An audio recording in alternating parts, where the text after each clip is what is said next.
जब कभी भी आप एथिक्स की तैयारी कर रहे हैं, whenever you are preparing for ethics, you must study all the human emotions. जितने भी टाइप के ह्यूमन इमोशंस होते हैं, चाहे पॉजिटिव हो चाहे नेगेटिव हो, आपको सबके बारे में पढ़ना है।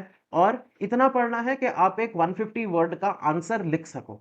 जैसे हैप्पीनेस, सैडनेस, हेट, है ना, ग्रीड, एंगर, इस टाइप के जितने भी आपको इमोशंस, ह्यूमन इमोशंस मिलते हैं, you should know enough about those emotions so that you can write a 150 word answer, क्योंकि यूपीएससी पूछता रहता है ह्यूमन इमोशंस के बारे में। जैसे यहाँ पे एक क्वेश्चन पूछा है 2014 में, all human beings aspire for happiness, do you agree? What does happiness means to you? Explain with examples. तो एक स्टेटमेंट दिया है कि ह्यूमन बींग्स हैप्पीनेस पाना चाहते हैं, they want to, they are aspiring for it. क्या आपको ये statement, do you agree with this statement? तो पहले आपको लिखना है कि हाँ मैं एग्री करता हूं या नहीं मैं एग्री नहीं करता हूं, और क्यों नहीं करते हो वो आपको रीजंस देने हैं। उसके बाद आपका विचार पूछा गया है कि आपके लिए हैप्पीनेस का क्या मतलब है, और उसको एग्जांपल्स के साथ आपको समझाने को बोला गया है। So this is the demand of the question. तो how are you going to start this question? तो most probably everyone will choose that yes, agree with the statement that yes, I agree that all human beings aspire for happiness. Happiness is a universal goal that transcends cultural, social and economic boundaries. तो ये statement आपको इस तरीके से लिखना है कि happiness, हाँ मैं एग्री करता हूं। और हैप्पीनेस ना, ऑब्वियस सी बात है ना कि हर व्यक्ति हैप्पीनेस के लिए काम कर रहा है। आप भी पढ़ाई कर रहे हो, आपको एक जॉब चाहिए, आपको शायद यूपीएससी निकालना होगा, यूपीएससी निकाल लोगे तो इट्स मोर दैन मनी के एक 60-70 हजार रुपए की सैलरी से ज्यादा आप एक आईएएस बन गए या एक सिविल सर्वेंट बन गए, उसकी जो खुशी है, मेनली आप उस खुशी के लिए इतने सालों से मेहनत कर रहे हो। ठीक है, तो कोई भी कुछ भी काम करता है, उसके पीछे का कारण मोस्टली हैप्पीनेस है। ठीक है, वो एथलीट अगर 100 मीटर रेस भाग रहा है, जीतने के बाद वो खुशी के लिए वो भाग रहा है। क्रिकेटर बैटिंग कर रहे हैं, एक्टर एक्टिंग कर रहे हैं, साइंटिस्ट रिसर्च कर रहा है, एंड रिजल्ट में जो हैप्पीनेस मिलता है, जो सेटिस्फैक्शन मिलता है, उसके लिए ही हर कोई काम करता है। ठीक है, तो happiness is a universal goal that transcends cultural, social and economic boundaries. सब, हर कल्चर, हर सोसाइटी, हर इकोनॉमिक स्ट्राटा के लोग हैप्पीनेस के लिए काम कर रहे हैं। It is a state of well being and contentment that everyone seeks through the path to achieve, though the path to achieving it may differ. ठीक है, everybody is working towards it, it's a state of well being, आपको एक well being का एहसास होता है, and content में एक सेटिस्फैक्शन आपको मिलता है हैप्पीनेस से, और हर कोई इसको सीख कर रहा है। अब इसको पाने का तरीका सबका अलग है, it depends on your profession, depends on your attitude, किस तरीके से आप उसको अचीव करते हो। Then what does happiness means to you, ये सेकंड पार्ट था क्वेश्चन का। Happiness is a multifaceted concept that can be understood in various ways. ये अलग अलग तरीके के हैप्पीनेस होते हैं, अब आपको इसको एलाबोरेट करके समझाना है। ठीक है, तो इस तरीके से आप समझा सकते हो कि what does happiness means to you. ठीक, आपके लिए भी अलग अलग डायमेंशंस हैं हैप्पीनेस के, एक एक डायमेंशन आपको समझाना है। और ये सब ना आप तभी लिख सकते हो जब आपने ह्यूमन इमोशंस को पढ़ा है। जैसे हैप्पीनेस जो ह्यूमन इमोशन है, इसके बारे में आपने अच्छी खासी पढ़ाई की है, तभी आपको ये समझ में आएगा, तभी आप ये लिख पाओगे। ठीक है, तो पहला डायमेंशन क्या है हैप्पीनेस का? Personal fulfilment. For many happiness comes from achieving personal goals and fulfilling one's potential.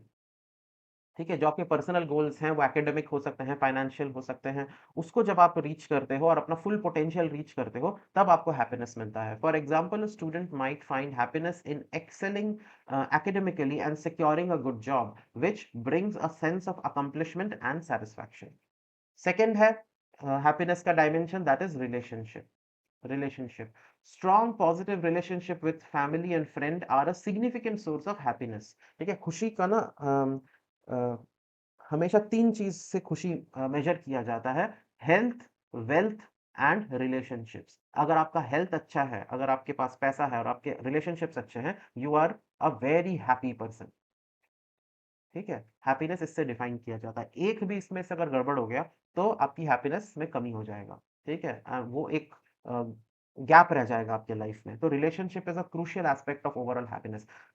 Spending quality time with loved ones, sharing experience and supporting each other through life's ups and downs can bring immense joy and contentment. आपके पास पैसा है, आपके पास health अच्छा है, but लोग ही नहीं है अपनी खुशी शेयर करने के लिए, आपके अचीवमेंट शेयर करने के लिए, तो उस अचीवमेंट का कोई मतलब नहीं होता। आपने एक घर लिया, और अगर आपके पास दोस्त, फैमिली, रिलेटिव्स कोई है ही नहीं इनवाइट करने के लिए हाउस वार्मिंग पार्टी में, खुद खरीदा, खुद ही पहले दिन से अकेले रहने लग गए, तो क्या मज़ा आएगा आपको उस घर में? तो इसीलिए रिलेशनशिप्स होना ज़रूरी है ताकि लोग आपकी खुशी में, आपके अचीवमेंट में शरीक हों आपके साथ।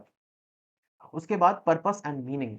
Having a sense of purpose and meaning in life is crucial for long term happiness. आपके लाइफ का एक पर्पस होना चाहिए, एक मीनिंग, आप कुछ कुछ हायर एंड के लिए काम कर रहे हो। ये चीज़ बाद में आता है आपके लाइफ में। जैसे आपको जॉब मिल गई मान लो, तो जॉब में पहले 10-15 साल आपको अच्छा लगेगा क्योंकि आप पैसा कमा रहे हो।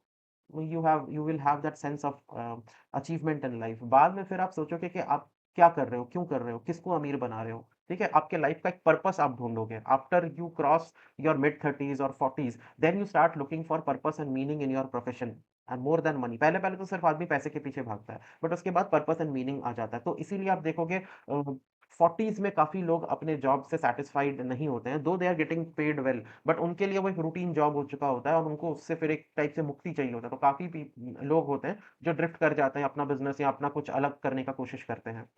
व्हिच लीड्स टू एक मिड लाइफ क्राइसिस आता है लोगों का 40s में। वो इस वजह से भी उसका एक मेन कारण है पर्पस एंड मीनिंग, ठीक है? इसके वजह से भी लोगों को ये ऐसा फीलिंग आता है कि मैंने किया क्या लाइफ में? मैंने सिर्फ़ एक कंपनी के लिए 9 टू 5 जॉब किया, उस कंपनी को अमीर बनाया, कंपनी ने मेरे को सैलरी दिया। बाकी मेरा मेरा कोई आइडेंटिटी नहीं है, मेरे को कोई याद नहीं रखेगा मरने के बाद, ठीक है? तो ये जो फील है, this is purpose and meaning. तब इंसान पर्पस एंड मीनिंग ढूँढता है। Having a sense of purpose and meaning in life is crucial for long term happiness. This could be through one's career, hobbies or contribution to society. For instance, a doctor might find happiness in helping patient recover and improve their quality of life. उसके बाद simple pleasures, छोटी-छोटी life की खुशियाँ, ठीक है? Sometimes happiness is found in the small everyday moment, enjoying a beautiful sunset, savouring a delicious meal और reading a good book can bring a sense of joy and peace. ठीक है? तो इसको ज़्यादा समझाने की ज़रूरत नहीं है, खुशी छोटे-छोटे चीज़ों में भी आ सकता है, बड़े अचीवमेंट तो कभी-कभार आते हैं। सिंपल प्लेजर्स, छोटी खुशियाँ आपको दिन भर मिलती रहती है and that can also be a potent source of happiness. Examples आपसे पूछा था, तो ये कुछ एग्ज़ाम्पल्स आप दे सकते हो, like professional success. A teacher who sees their students succeed and grow can derive immense happiness from their profession. Sense of making a positive impact on young minds can be deeply fulfilling. अगर मैं आपको पढ़ा रहा हूँ ethics और आपके ethics में अच्छे नंबर आ गए, 120 प्लस आ गया, तो that will be a situation where I will be extremely happy with my profession कि हाँ, मेरे इस प्रोफेशन की वजह से कुछ स्टूडेंट्स को अच्छे मार्क्स मिल गए हैं and they have done well in their lives. ठीक है? This is professional success. उसके बाद family time. A parent spending time with their children, watching them play and learn can experience profound happiness. The bond formed and the memories created during these moments are invaluable। ठीक है? तो if you are a father और a parent and you get to, क्योंकि mothers जो होते हैं उनको time मिल जाता है अपने बच्चों के साथ, फादर्स को नहीं मिलता है। So if you are a father and you get time, you get the opportunity to spend some time with your children, that gives immense happiness. Then personal achievement. An athlete who trains hard and wins a competition experiences happiness through their dedication and hard work paying off. The victory is not just about medal but the journey and effort that led to it. तो जब कभी भी athlete जीतता है, जैसे नीरज चोपड़ा ने javelin में जब वो जीतते हैं, या फिर इंडिया के क्रिकेटर्स हैं जब वो कोई टूर्नामेंट जीतते हैं, मैच जीतते हैं, तो that gives immense happiness and satisfaction to those athletes. So this is an example of personal achievement. और ये सिर्फ एथलीट के क्षेत्र में नहीं, कोई भी, अगर आप स्टूडेंट हो, यूपीएससी की प्रिपरेशन कर रहे हो, if you clear the exam, that also gives, वो आपको लाइफ में शायद सबसे बड़ा खुशी मिलेगा, उससे बड़ा आपको खुशी कभी मिला नहीं होगा। सो this is what personal achievement gives. In conclusion, happiness is deeply personal and subjective experience. Obviously ये सब्जेक्टिव है, पर्सनल है, किसी को किसी चीज में खुशी मिलता है, किसी को किसी दूसरे चीज में खुशी मिलता है।